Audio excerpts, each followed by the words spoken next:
Welcome to TV20 News. We are Cleveland. I'm Leah Haslage. There are some new and exciting events planned for the Cleveland's Muni Lot, especially if you're a dirt bike enthusiast.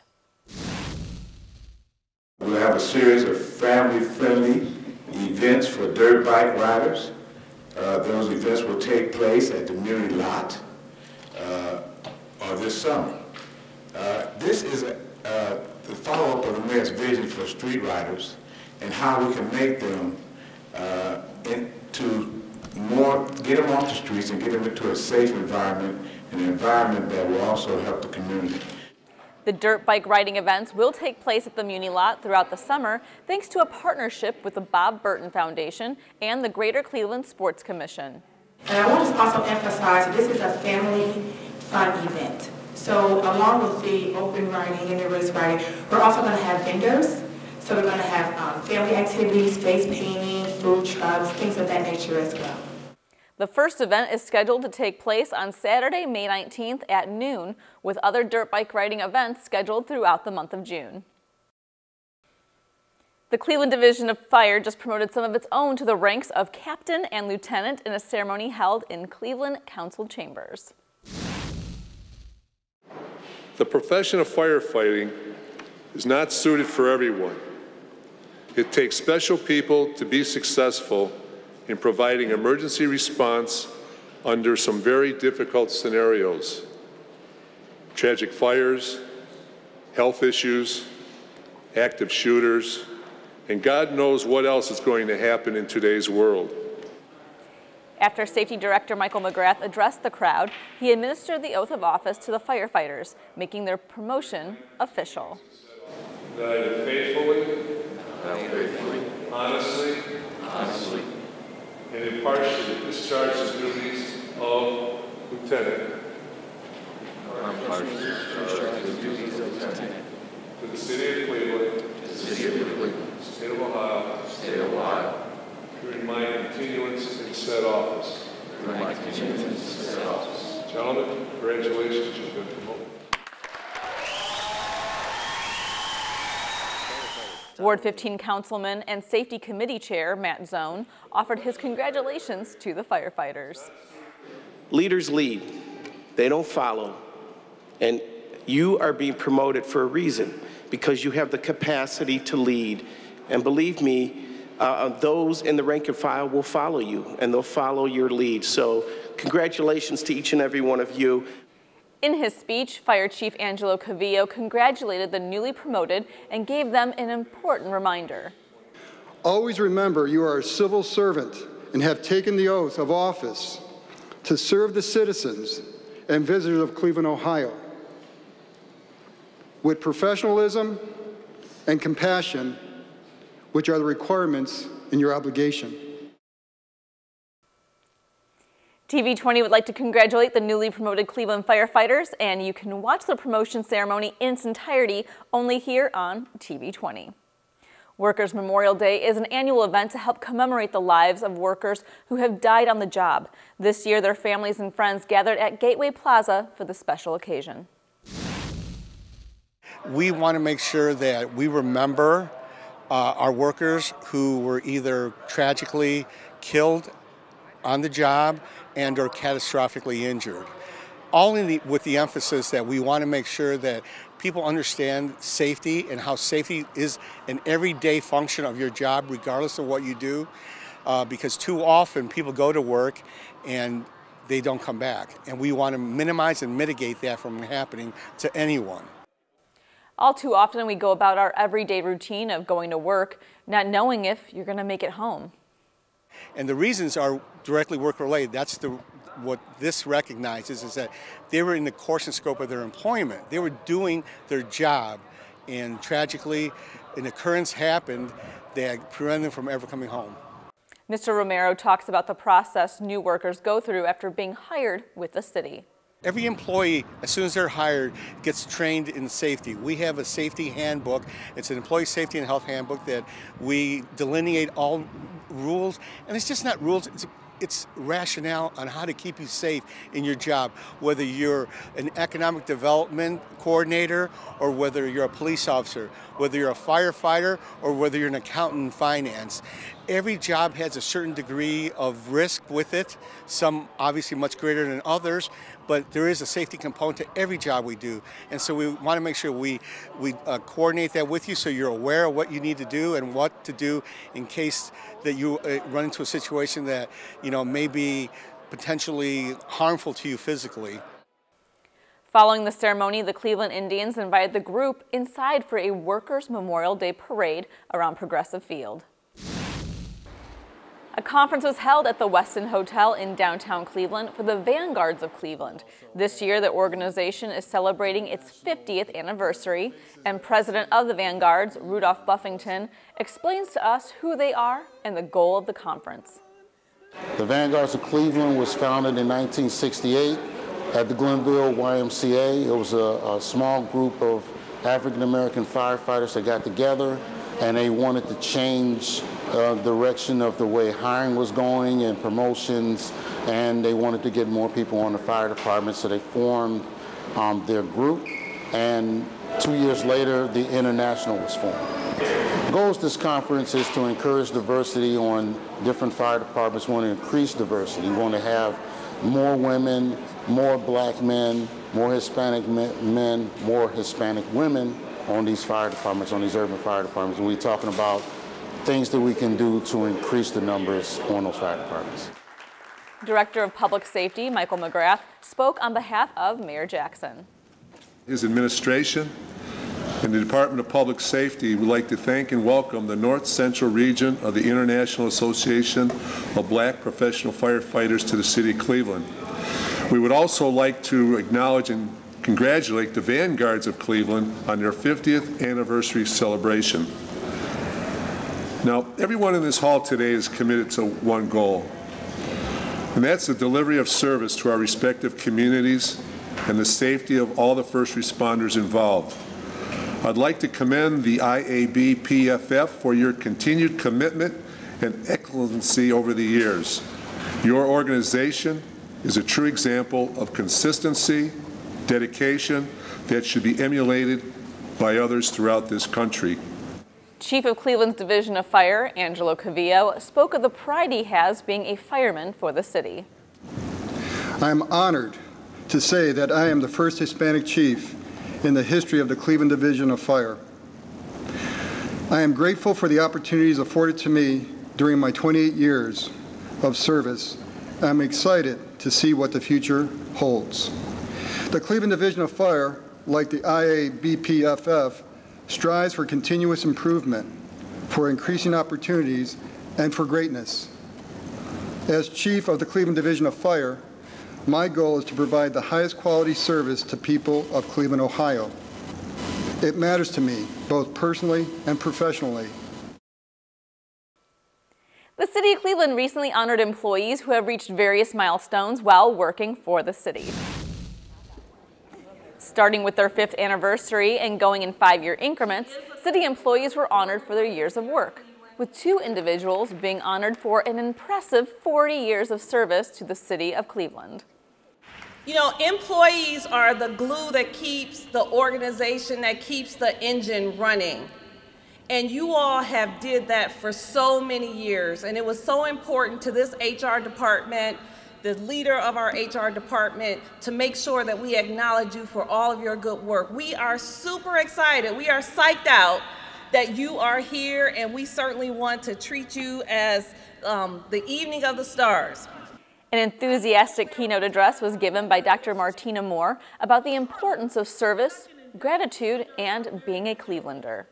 So you are here as a testament to your dedication, like many Clevelanders, to this city and to the people. Many of you are dedicated to this city when it was not a popular place. When people looked at the flats and the flats were dried up, or our downtown was not a popular downtown, or we didn't have teams that were winning. But you were still dedicated to this city. You got up each and every day and you still worked here. You still provided services when others talked about us and said, oh, you're from Cleveland.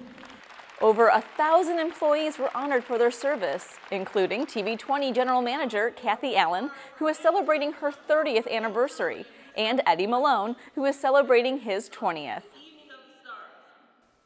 TV20 congratulates all the employees honored at the event. Well, as you know, our city has a rich history and we want to test your knowledge. Our trivia question for this week: what year was the Cleveland Marathon, also known as the Rite Aid Cleveland Marathon, first held?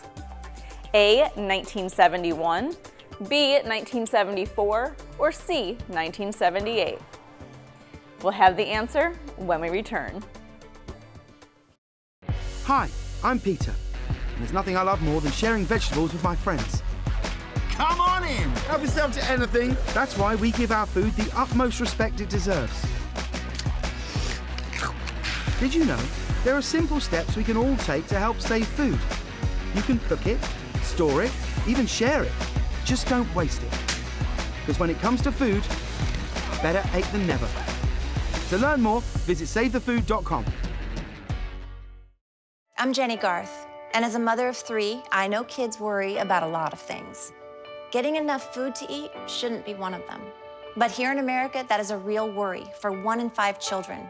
This is unacceptable, and something Feeding America is working to solve.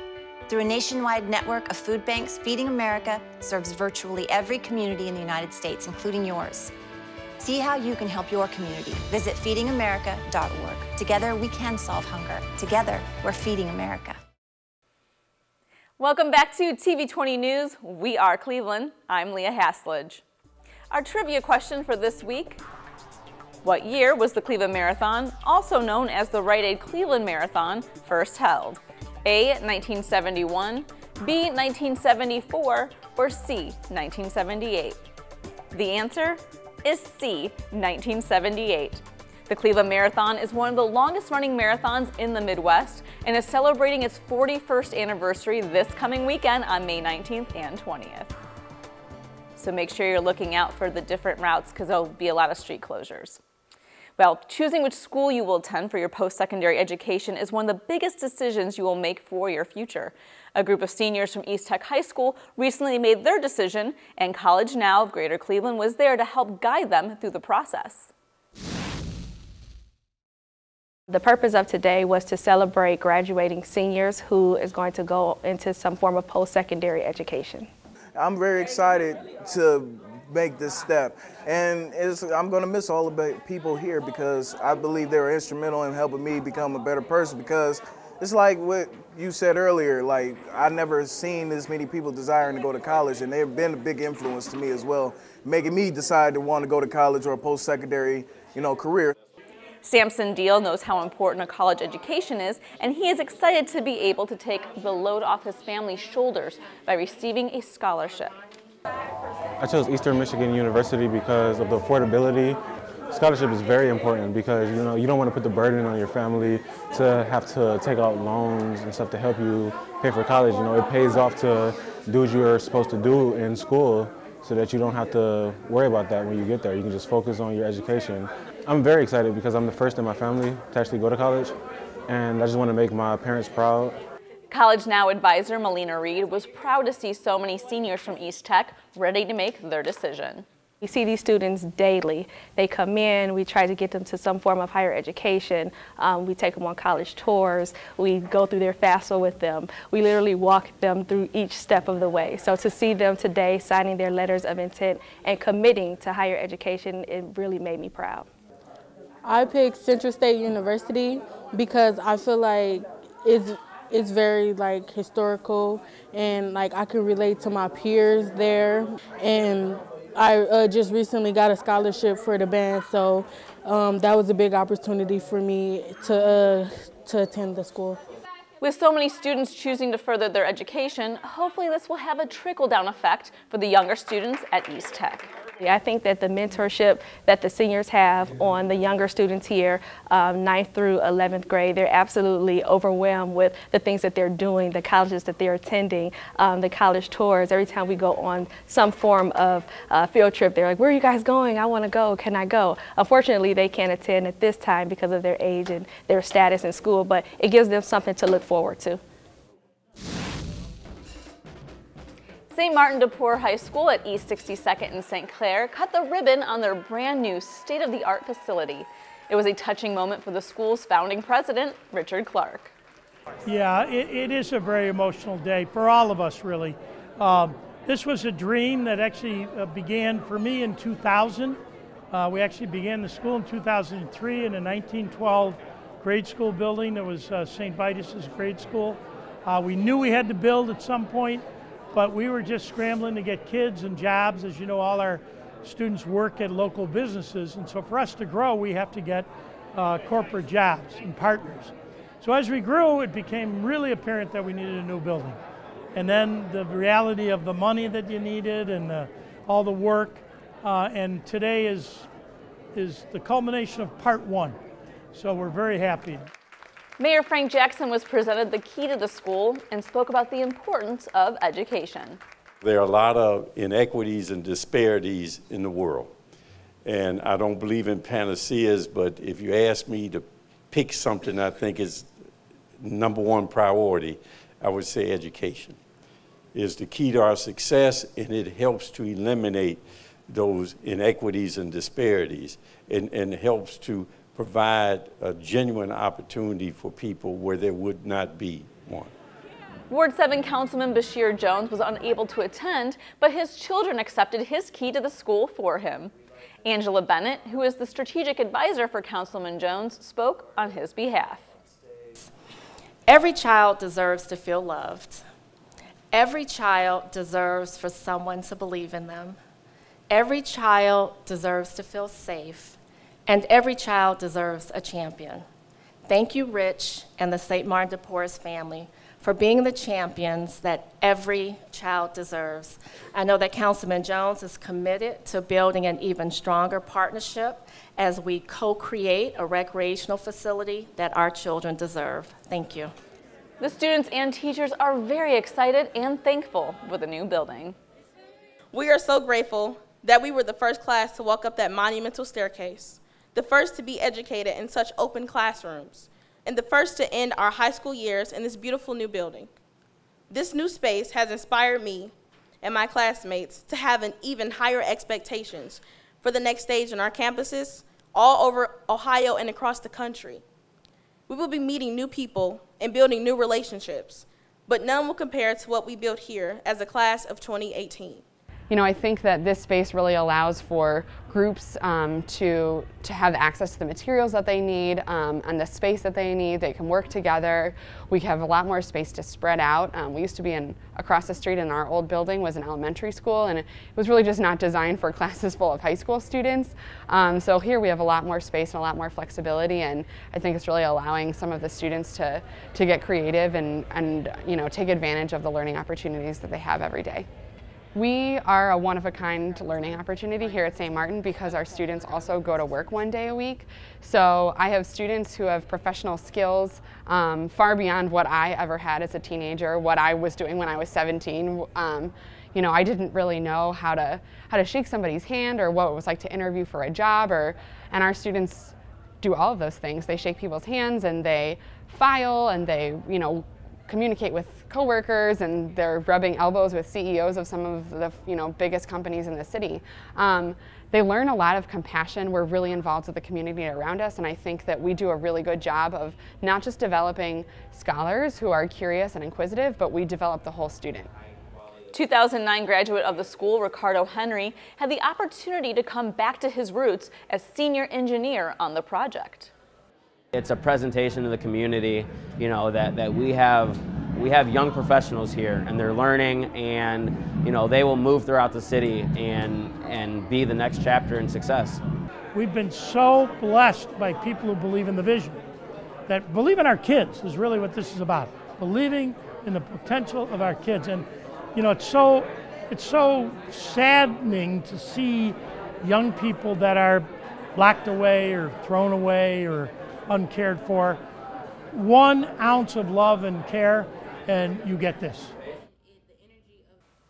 If you're interested in having your child attend St. Martin de Porres, applications are currently available. To learn more, visit stmartincleveland.org. Since 2006, the Downtown Cleveland Alliance ambassadors have been working hard to keep the streets clean and safe. Now they'll be expanding to the campus district in an area now known as Superior Arts District. The district area encompasses Payne Avenue to St. Clair between East 18th and East 26th. At the recent kickoff event, Executive Director Mark Lamon tells us what the district's goals are and the services the ambassadors will provide. The goal of the campus district is to make a vibrant neighborhood within the eastern edge here of downtown. Our goal is to help flourish the artist community in the neighborhood, to make it enticing for businesses to move here, but generally, and also do a lot of community development work within the neighborhood. But our entire goal is just to rise everybody up here in the campus district. For more information, visit campusdistrict.org. The City of Cleveland had a fiesta in the rotunda of Cleveland City Hall. TV20 reporter Dan Monroe takes us to the celebration. All the ingredients were there for a great party. Music, food, singing, and dancing. As the Cleveland Department of Community Relations held their annual Cinco de Mayo celebration.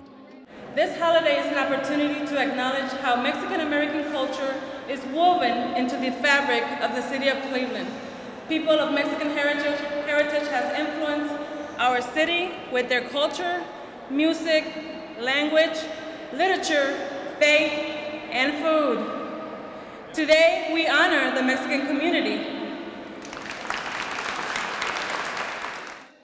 Speaking on behalf of Cleveland Mayor Frank Jackson and Interim Director Grady Stevenson, Community Relations Department Manager Theacia Danley welcomed everyone to the celebration. So this holiday is an opportunity to remember how deeply Mexican-American culture is woven into the fabric of this country. People of Mexican heritage, their children, and their children have influenced our commerce and our culture, our language, our literature, our faith, and our food. The celebration concluded with some traditional Mexican singing.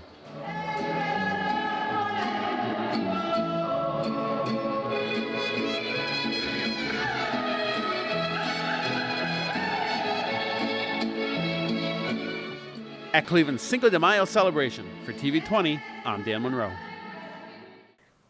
This week, as part of our ongoing Possible You series, focusing on the various tools and resources available to you so you can better your education and your career, you'll learn how the Great Lakes Truck Driving School can put you on the highway to success.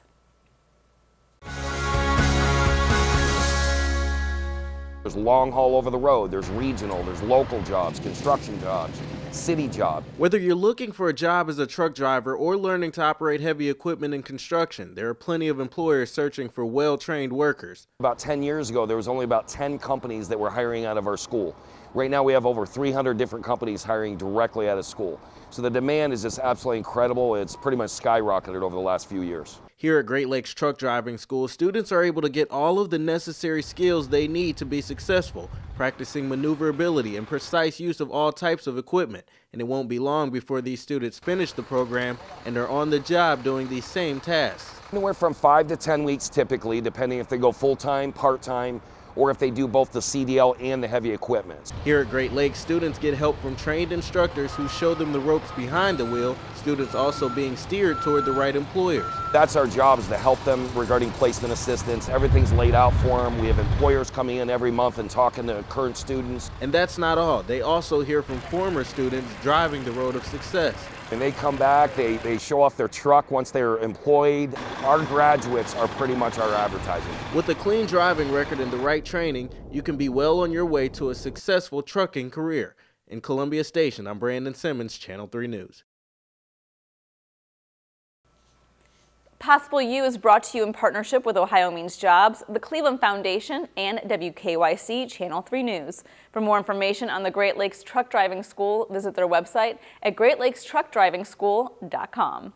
That's all for your TV20 News. We are Cleveland. I'm Leah Haslidge. Up next, we'll have Christian Patterson with the Inside Sports Report.